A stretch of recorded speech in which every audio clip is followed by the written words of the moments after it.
di depan gedung pertemuan Kota Pariaman. Assalamualaikum warahmatullahi wabarakatuh. Sahabat YouTube, hari ini kita berada di kantor Wali Kota Pariaman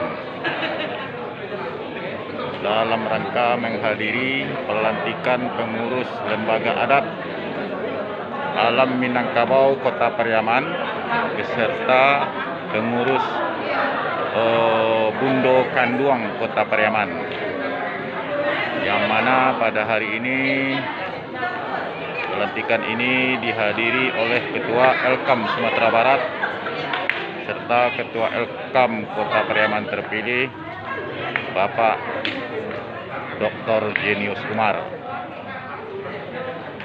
Terima kasih. Ayo kita ikuti liputan ini.